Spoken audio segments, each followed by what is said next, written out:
Well, first of all, welcome everyone. This is a panel discussion on why Merry Pranksters are necessary. In 1964, Kesey went to Queens with the bus and saw the World's Fair. And I was born there, and I've been chasing the bus trying to get back on ever since. And I'm overjoyed by the folks that have come together to share some stories here with us today. I'm just going to let it go. Who did that? All right, I'm still, I'm not, I don't know, wherever you are. He's speaking prankster.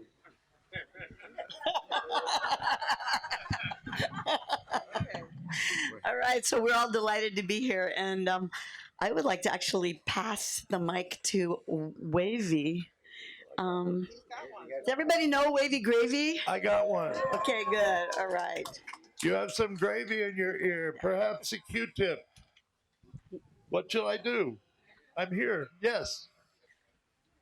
I am, in 19 years, I'll be 100. This is my plan. We'll have a party, okay? Yeah. Whee! Everybody. Whee! That's my buzz line for this particular decade of love. I got this. Okay, in a slightly more serious note, with the theme, very slightly, with the theme being why Merry Pranksters are necessary. Actually, we're only necessary if we want to survive as a race of humans. Other than that, you can do without us. But what it's really about is saving the world and saving the human race, because what we need to do that is we need to evolve our consciousness. We need to find a higher level of thought, a higher level of consciousness and awareness. And the way to do that is to just evolve, become higher. If we don't do that, all of this negativity that's out there that seems to be trying to run the world is going to overrun us. And so my advice is evolve, do it early, avoid the rush, because it's all going to happen. Everybody is subject to the mental mutation that we're aimed at. And along that line, everything that we did, the bus, the music, the drugs, the acid test, the dancing, the writing, the meditations, all these little mental games that we used to play around Kesey's parlor, they all had one thing in mind, and that was elevating your consciousness. So Merry Pranksters are only necessary if you want to elevate your consciousness and survive as humanity. Other than that, it's no big deal. So evolve, revolve, and dissolve. I'll tell you a great way to do it is take an Alka-Seltzer, break it in half, put it on your tongue with a little sip of water, and see how long you can keep your mouth closed. And bubbles will run out of your nose and keep your chakras crisp. We always had a thing where we would try to say the outrageous thing, the unsettling thing, the thing that would make people just stop and think. Pranksters had a way of creating tiny puddles of chaos wherever we went, as people stood in amazement and felt confusion and uncertainty after we went past. That was just part of a game of helping people find a better and fresher and more interesting viewpoint on life. And this is a practice that you too can have. But it also has to come from the heart with kindness, or it doesn't really work. If it's just sheer, let's shake them up-ism, it doesn't work quite as well. It's really good to have an ulterior motive of making the world a more interesting place. What MG said, when I got on the bus, I was 15, and what she said is exactly how I felt the whole time on the bus, just mouth open in wonderment, looking at these people that let me be who I wanted to be, which is at 15, you don't really know who you want to be, but it was so fun. It was so peaceful. It was, still is. 53 years later, I'm still here. And I love these people with all my heart. Always will. And all these Neos, all the new ones that you guys are following behind us, more power to you. We need y'all. We need every single one of you. We do. Okay, It's Nietzsche who said you have to have chaos in your heart to give birth to a dancing star. So let's hear it for Nietzsche! Yay! As Neil Cassidy often said, we're only here for the experience. Here meaning on the earth, on the planet, in our bodies in this lifetime. It's only for the experience. And what we as Merry Pranksters have striven to do is to create different kinds of experience for people, to help people understand that you can experience stuff that's a little different from all that crap that they told you in school. Remember the line about remembering the crap I learned in high school? You can't remember a thing at all. I can't remember. Yeah, Paul. Yeah, Simon and Garfunkel. I misquoted the line. I did a George Bush on you there. Sorry about that. It happens to the worst of us. On your left, yes. Well, what it means is don't be locked into the same experience that everybody tells you that the world is about. Find your own way, find your own experience, and try to have a good time of it. Try to enjoy it. Try to laugh, because laughter is way more fun than crying or feeling sad or being depressed or any other stuff. So try to have a good time and try to think like pranksters. Laughter is the valve on the pressure cooker of life. Either you laugh at stuff or you end up with your brains or your beans on the ceiling. Dat was my forts nou maar zo de viruses in like especially kun maar was sondo black.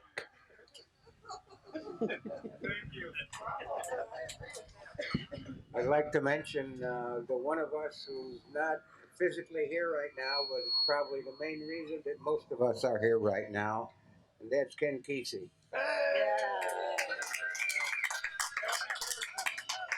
Truly. We wouldn't be here if it wasn't for him, and whoops. Hi, Ken. That was him. That was him.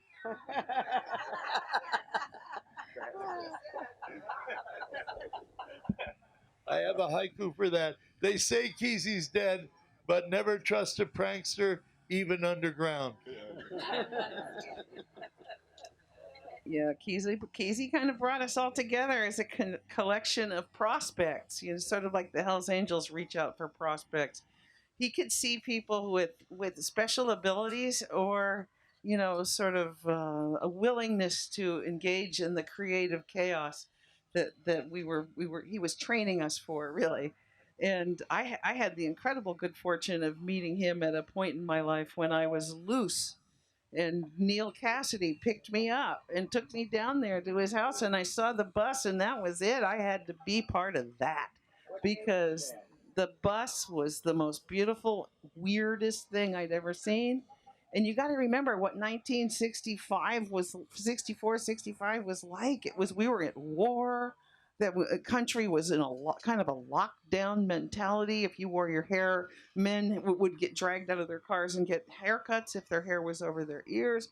I mean, we were a uniformed society, and to punch through that, Kesey saw a clear way to do that, which was to inject chaos and color and music and art and literature into daily life.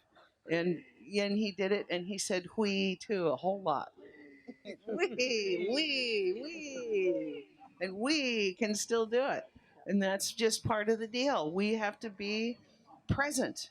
We have to be present, and then make presents for everybody. Down the road of peace that passeth understanding. And it's just not just we that can do it. It's all of y'all that can do it. Everybody, us. We're all in this together. The idea that we're different and separated and that there's us and them, we got to give up those ideas. We have to be inclusive of everybody. This idea of being exclusive, that we're it and you're not or they're not, all those ideas, those are old-fashioned ideas. The new idea is that we have to all be in this together. Everybody's got to, yes, exactly. Praise the freedom, praise the chaos.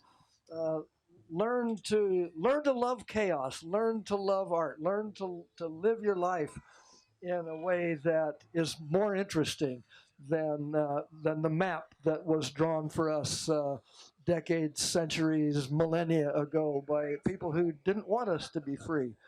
They wanted to dominate us, and but we have to include those people too. We have to be ready to teach enjoyable chaos to everybody, and y'all do. Everybody, it's a responsibility. This isn't just an opportunity for you. This is a responsibility, and I'm calling on every one of you and everybody out there, all of us in the world, to do this, to free up your minds, free up your souls, free up your spirit, and start experiencing stuff that's enjoyable, and you have a good time. And when we do that, life and the world gets better. It really does. We are each other's teachers. And we are our brothers and sisters' keeper. Like it or not, we are. Because sometimes we need help. And when you see people needing help, help them. So maybe you're going to need help. And if this becomes habit with everybody, then people will help you. People will show you the music. They'll show you the art. They'll show you the happiness and the joy that's in life when you're lacking. Help is habit forming. It is, and I just want to say that George has this is hardly visible here, my friend George. He's been on the bus a long time.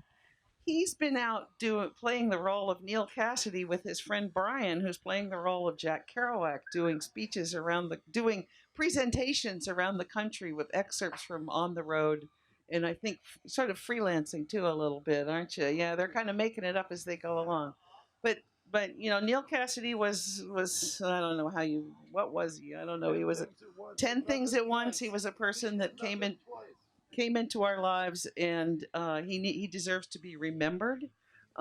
He was Jack Kerouac's good friend. So I'm saying that we had roots. We actually had roots, if you can believe that. And some of these root people deserve attention too, even though they're gone. So we have to realize we do live on. We leave a legacy, and the legacy of humor and action. Oh boy, here we go. It's sort of like a big ice cream cone.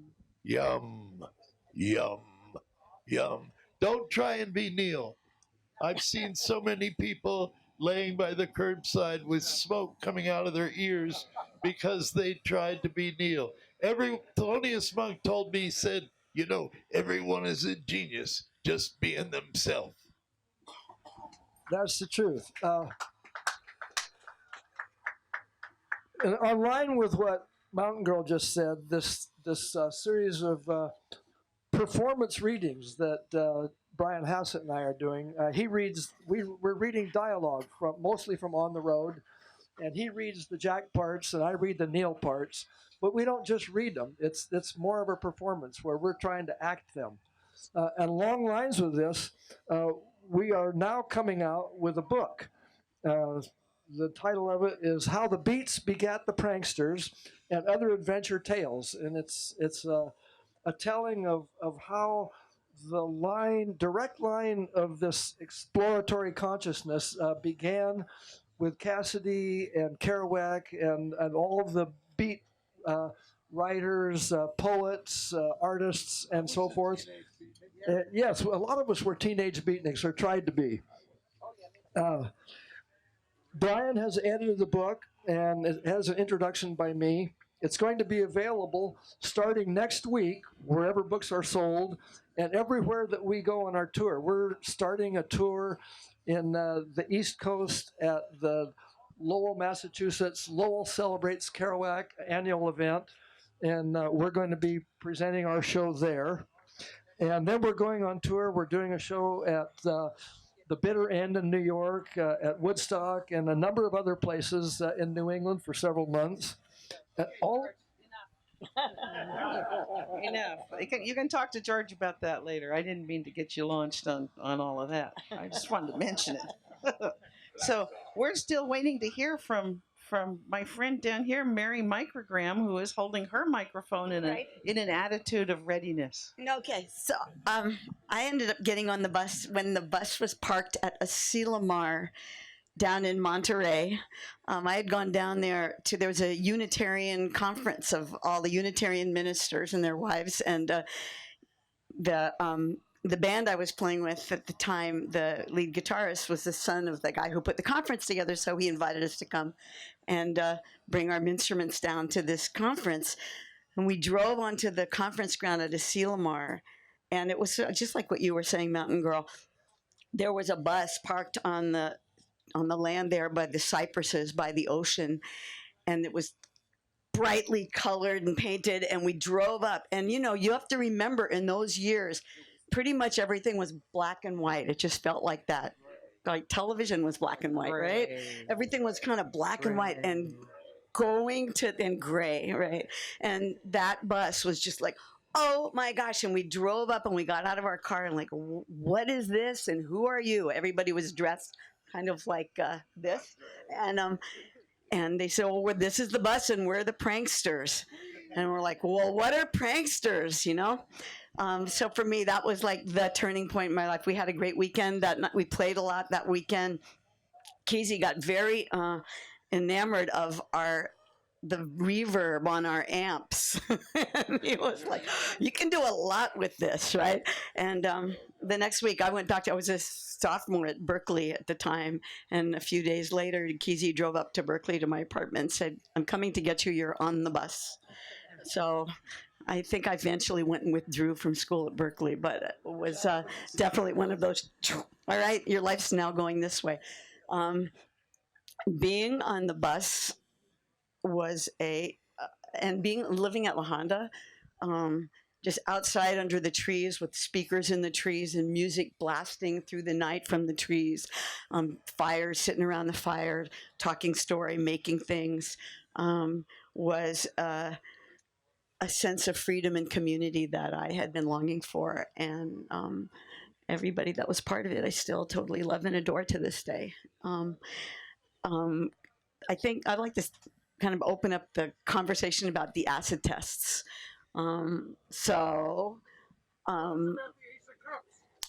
Okay, so one of the things that I got involved with after Kesey went to Mexico, and a lot of the pranksters went to Mexico, was I ended up being part of the first all-women's band in this area, in the Bay Area, called the Ace of Cups. And yeah, and we actually opened for Jimi Hendrix in the Panhandle, right a few blocks away from here. But nobody would sign all-women band in those days, so 50 years later, we're all playing together, and we're about to come out in the spring with our first studio album, 3 triple vinyl records. Practice Resurrection. And one of the things that I think one of the things about the Ace of Cups that I want to say is whatever your dreams are and whatever your passions are, it is never too late. Ever. So 50 years later, we're making this record. So I don't know what those things are for you. Maybe it's music, maybe it's some other passion, but don't give up and don't stop.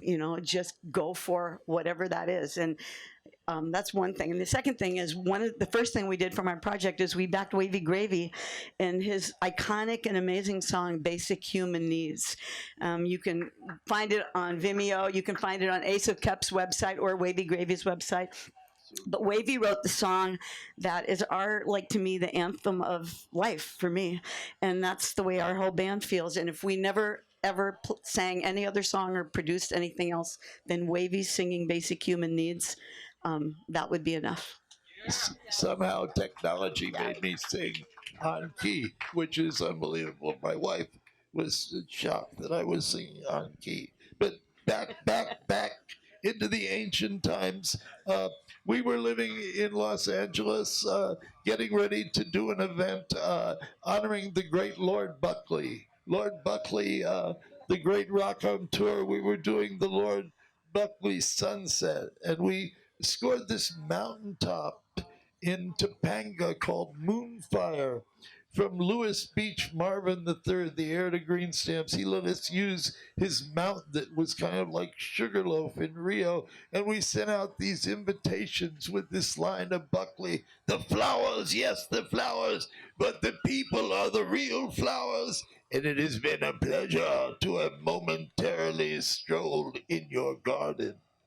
with a map to Moonfire Mountain, but the day before it started pouring rain, and people are calling, what are we going to do? What are we going to do? And I said, well, let's sleep on it. And get up in the morning, I go downstairs, and there's 50 people in day-glow clothes in my kitchen cooking eggs. And Tiny Tim is beside himself. He's staying in the back. He said, oh, Mr. Cassidy came and knocked on my door, and he wanted some grass, and he was standing on a whole lawn full, and it was kind of like that. And it's raining and raining and raining, till finally I said, call off the sunset. Let's go to the Unitarian Church in the Valley where they're doing this acid test thing. So everybody went to Paul Sawyer's church and did the acid test. And Mrs. Gravy's pineapple chili plugged up the plumbing to this day. You had to be there. Hello down there. Anybody got anything to add down there?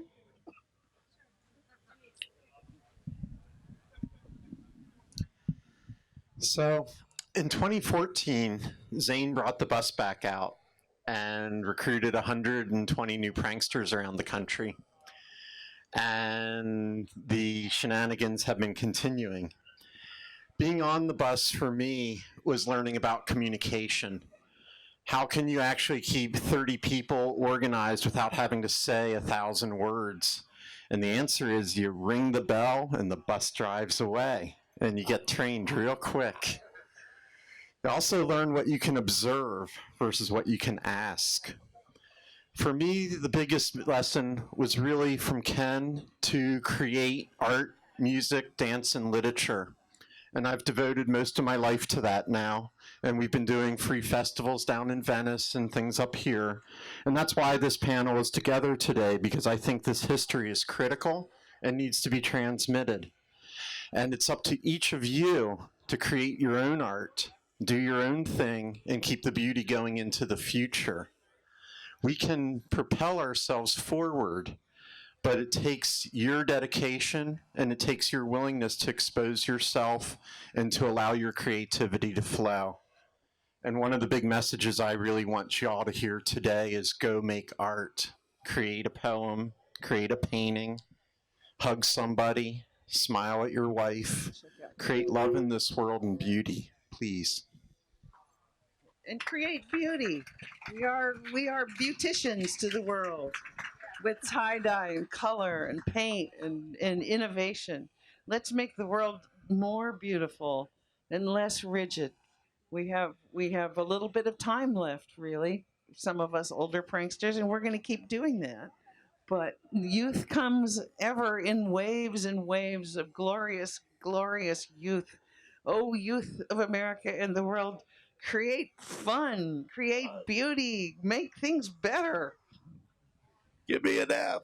F. Give me a U. U. It could get naughty here, but no. Give me an N. N. What's that? Fun. Big fun, yes. And I'll tell you how it came to pass that the pranksters rented the largest warehouse in burning, smoldering Los Angeles to do a thing called the Watts acid test. And we were there. That was the eve that LSD became illegal. And we had 2 enormous ash cans. And I gave the speech. Everybody pay attention. The Kool-Aid on the right is for the kids. The Kool-Aid on the left is the electric Kool-Aid. Get it? Nudge, nudge. You know what I mean? Let's review again. For the kids, for the kid, and back and forth to maybe 20 times. But people would be dancing 3 hours to the Grateful Dead, and they were just looking for something wet.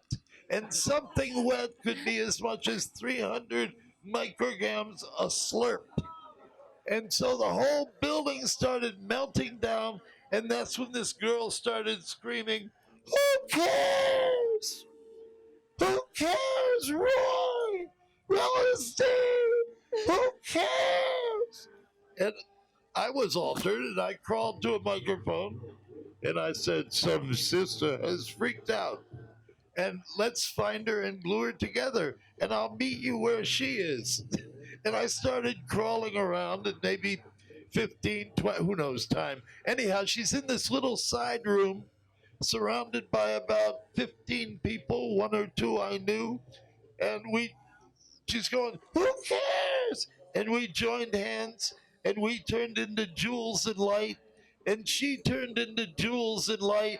And that's when I passed the acid test. When you get to the very bottom of the human soul, where the knit is slamming against the grit and you're sinking, but you reach down to help somebody who is sinking worse than you are, that's when everybody gets high.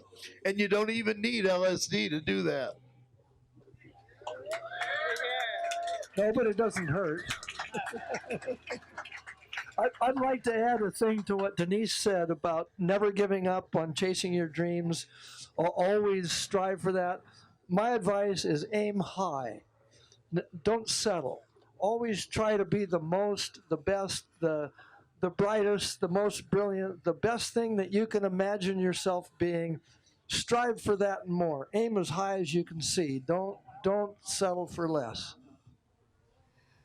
So, hi everybody. So happy to be here today on this beautiful day with soul and love all around. Can totally feel it. So basically, from out of the dust of the 50th anniversary of the Further Bus Tour, a group of artistic individuals became a part of the Merry Prankster family. And in the spirit of Ken Kesey, we get together every chance we can to create the best kind of mischief.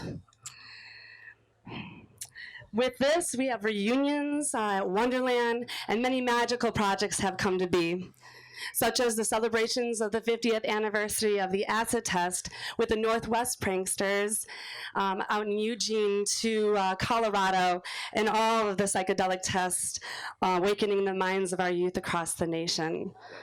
Electrifying collaborations have happened. Brian Hassett and George Walker are now Neo and Jack on the road. They're going to be doing an East Coast tour here in 2 weeks, kicking it off in Lowell, Massachusetts, Ken's hometown, celebrating the 60th anniversary of On the Road. So that's going to be a good time. No, Jax. Oh, Jax. Thank you, Jack. That's what I meant, Jack Kerouac.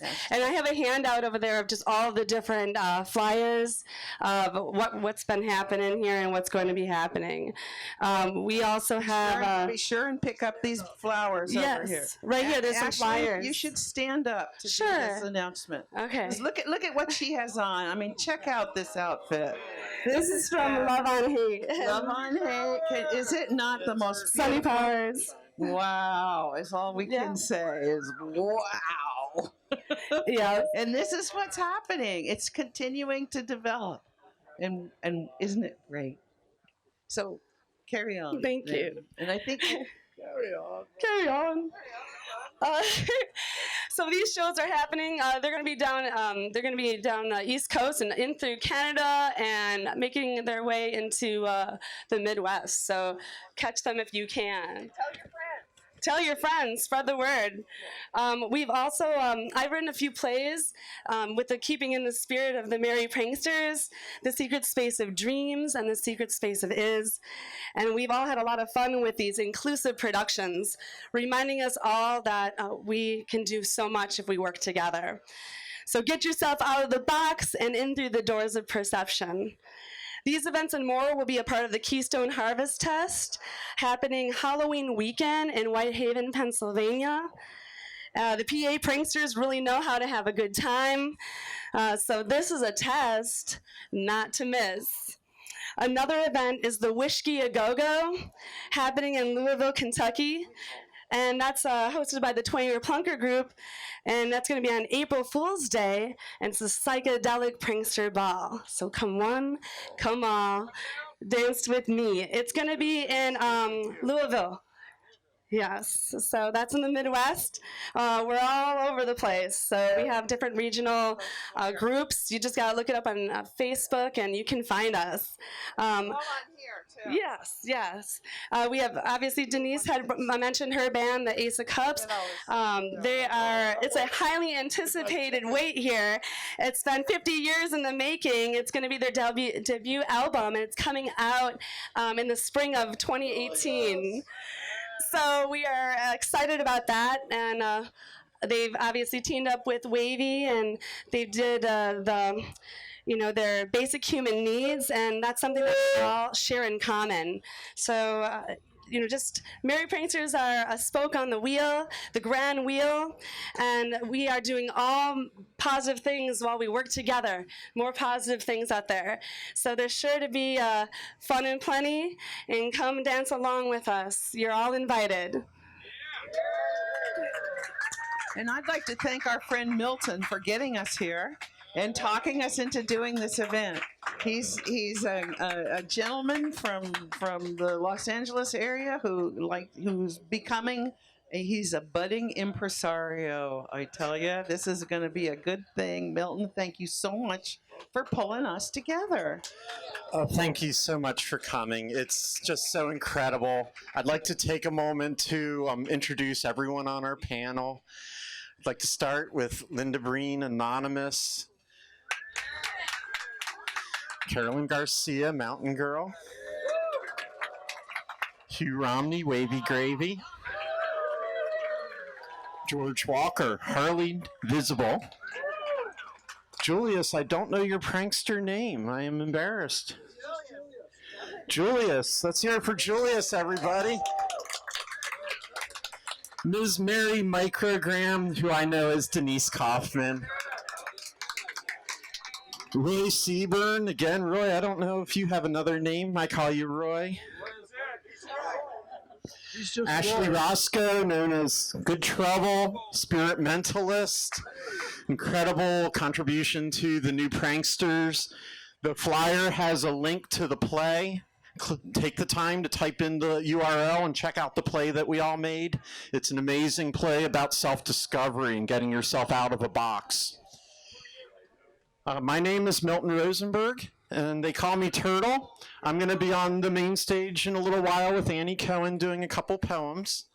And again, I want to kind of bring this to a home, but I see George wants to say something before I close this, so go ahead, George. Very briefly, Ashlee exemplifies the newer generations of pranksters.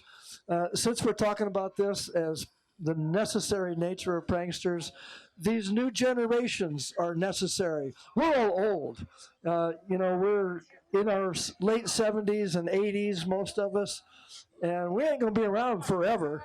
And so what that means is that what's necessary isn't just the original Merry Pranksters. What's also necessary is the new generations coming along that carry on the tradition of the Merry Pranksters.